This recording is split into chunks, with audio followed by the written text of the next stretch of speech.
Welcome back class.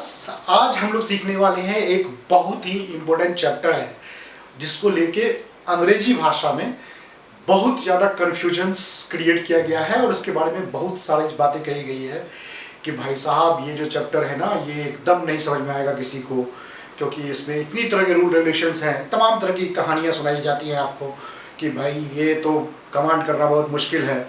और सबसे मजेदार बात ये है कि जो एग्जामिनर्स होते हैं, चाहे किसी लेवल का एग्ज़ाम हो, ठीक है ना, चाहे कैट हो, यूपीएससी लेवल का एग्ज़ाम हो, कोई भी एग्ज़ाम हो, चाहे एसएससी का हो, बैंक पीओ हो, चाहे किसी भी फॉर्म हो, रीडिंग राइटिंग लिसनिंग स्पीकिंग, इसका एक सबसे इम्पोर्टेंट फैक्टर ये होता है कि ये सबसे सबका फेवरेट होता है एग्जामिनर का। क्वेश्चन एग्जाम में तो पूछना ही पूछना है, ठीक है। तो मैं इस पर एक बहुत बड़ा सीरीज लेके आ रहा हूँ, शायद इंटरनेट पे अवेलेबल नहीं होगा उतना बड़ा सीरीज जितना आपको चाहिए। मतलब एक मेरा ये मानना है कि एक कंप्लीट इंफॉर्मेशन आपको पूरा का पूरा इस चैप्टर के बारे में दे दिया जाए, है ना। और उस चैप्टर का नाम है जिससे आप खौफ खाते हो, सब लोग, टीचर लोग का भी सर का बाल खड़ा हो जाता है कि भाई साहब ये चैप्टर जो है बहुत टेंशन वाला बात है, लेकिन आपको मैं सिखाऊंगा सबसे आसान अप्रोच में और आपको पता चलेगा कि ये है क्यों, इसका वजूद क्यों है।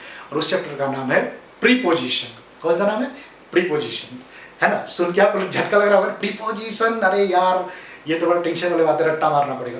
तो चलिए सबसे आज हम लोग शुरू करने वाले प्रीपोजिशंस को। तो देखते हैं कि आखिर प्रीपोजिशंस को क्यों लाया गया, अंग्रेजी में इसकी जरूरत क्या थी। क्योंकि देखो, जब तक क्यों को नहीं समझोगे ना कि जरूरत क्या थी, तब तक उसकी क्लैरिटी आपको नहीं आएगी। इसीलिए मेरा ये मानना है कि पहले आपको समझिए कि उसकी जरूरत क्यों पड़ी, आखिर ऐसी कौन सी नौबत आ गई थी कि उसकी जरूरत पड़ गई।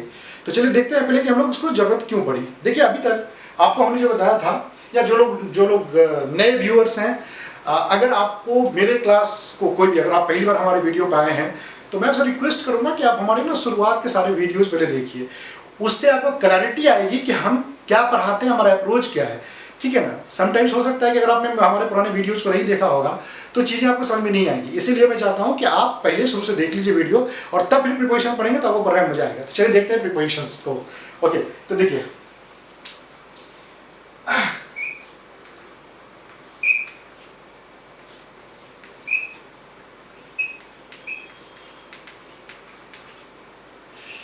प्रीपोजिशंस, है ना।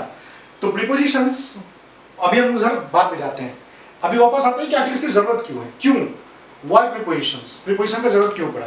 तो समझिए इस बात को। देखिए सेंटेंस जब आप यूज करते हैं इंग्लिश में, तो सेंटेंस के फॉर्मेशन में हमने क्या बताया, उसका जो बेसिक फॉर्मूला क्या है कि पहले सब्जेक्ट आएगा, फिर ऑक्सिलरी वर्ब आएगा, फिर मेन वर्ब आएगा और फिर क्या आएगा आपका ऑब्जेक्ट आएगा। तो कोई भी सेंटेंस बेसिक तौर पे इस चार कंपोनेंट के द्वारा पूरा हो जाता है, मतलब एक मीनिंगफुल सेंटेंस बन जाता है आपका। जैसे अगर मैं लिखता हूं कि आई एम टीचिंग इंग्लिश, तो हमारा एक ये कंप्लीट सेंटेंस बन गया ना। आई एम टीचिंग इंग्लिश, हमारा ये कंप्लीट सेंटेंस पूरा का पूरा मीनिंग दे रहा है, ठीक है। लेकिन हम चाहते हैं कि कुछ और इंफॉर्मेशन जो है हम इसमें ऐड करें, ठीक है ना। तो इंफॉर्मेशन का मतलब क्या होगा, दो ही चीज होगी ना। इंफॉर्मेशन का मतलब क्या होगा, इंफॉर्मेशन का मतलब होगा शब्द, मतलब इसमें हमको एक्स्ट्रा वर्ड्स को जोड़ना है, ठीक है ना। तो जानकारी का मतलब क्या होता है, एक्स्ट्रा वर्ड को जोड़ना। इसको दो ढंग से समझ सकते हो। एक तो तक एक्स्ट्रा वर्ड को जोड़ना है इसमें, तो एक्स्ट्रा वर्ड को जोड़ने के लिए क्या कर सकते हैं हम लोग, क्या डायरेक्ट जुड़ेगा क्या। अब एक्स्ट्रा वर्ड है कि जोड़ेंगे क्या, कौन सा एक्स्ट्रा वर्ड जोड़ेंगे।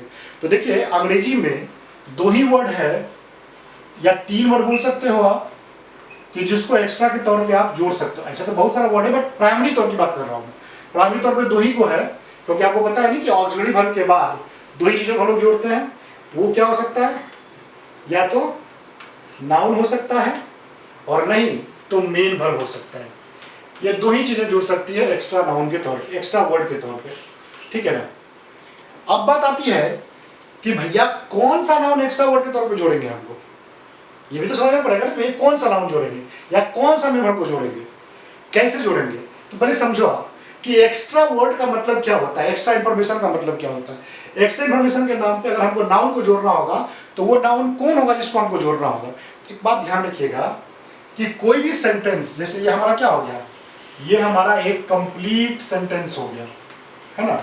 ये हमारा क्या हो गया, एक कंप्लीट सेंटेंस हो गया। और ये जो सेंटेंस आपको दिख रहा है, इस सेंटेंस में मिनिमम 4 जो इंफॉर्मेशन होता है ना, वो छिपा हुआ होता है। मतलब 4 इंफॉर्मेशन जो होता है ना, इसको हम लोग बोलते हैं हिडन इंफॉर्मेशन, छिपा हुआ इंफॉर्मेशन। कौन सा इंफॉर्मेशन बोलते हैं?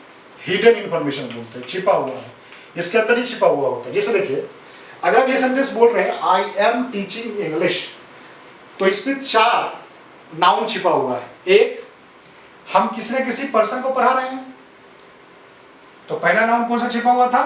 पहला नाउन छिपा हुआ था पर्सन, ठीक है ना। दूसरा, कोई ना कोई जगह पे पढ़ा रहे होंगे, तो एक जगह प्लेस छुपा हुआ है। और तीसरा, किसी न किसी टाइम की बात होगी, तो वो हमारा टाइम छुपा हुआ है। और चौथा, किसी न किसी थिंग्स का यूटिलाइजेशन कर रहे होंगे हम लोग इस काम में, तो चौथा क्या होता है? थिंग्स। तो प्राइमरी तौर पे याद रखिएगा कि किसी भी सेंटेंस में जो हिडन इंफॉर्मेशन होता है वो क्या क्या होता है? वो आपका होता है पर्सन, प्लेस, टाइम और थिंग्स। अब इसी हिडन इंफॉर्मेशन को जब हम सेंटेंस में जोड़ते हैं, लिखते हैं, तो उसी को जोड़ने के लिए हम लोग को प्रीपोजिशन की जरूरत पड़ती है। आई बात समझ में? अब देखिए एग्जाम्पल के तौर पर इसको देखते हैं। जैसे देखिए आप, अब मान लीजिए कि हम यहाँ पर एक्स्ट्रा इंफॉर्मेशन की बात की जगह पे हम ये कह रहे हैं कि हम अभी इस चारों को जोड़ते हैं। तो हम यहाँ पर क्या कर रहे हैं? एक एक्स्ट्रा नाउन को जोड़ते हैं, ठीक है। तो एक्स्ट्रा नाउन को जोड़ने का काम करते हैं। तो पहला, आई एम टीचिंग इंग्लिश। देखिए, आई एम टीचिंग इंग्लिश। अब अगर मान लीजिए कि हम किसको पढ़ा रहे हैं? स्टूडेंट को पढ़ा रहे हैं, तो अगर हम सीरियल लिख दें यहाँ पे स्टूडेंट,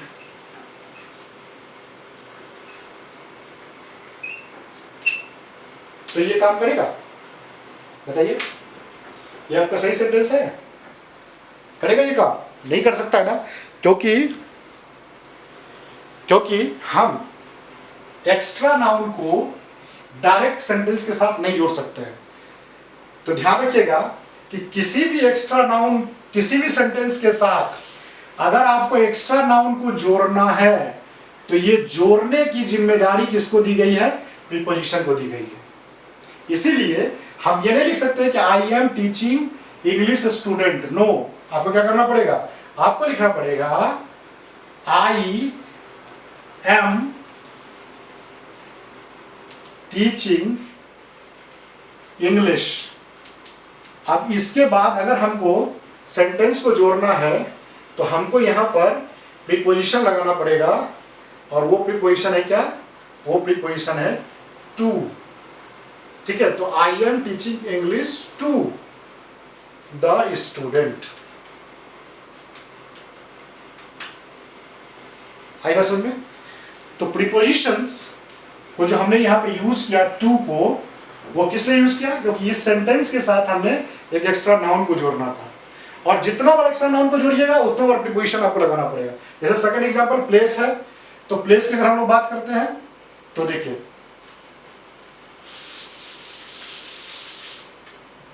अब हम लोग प्लेस को जोड़ेंगे।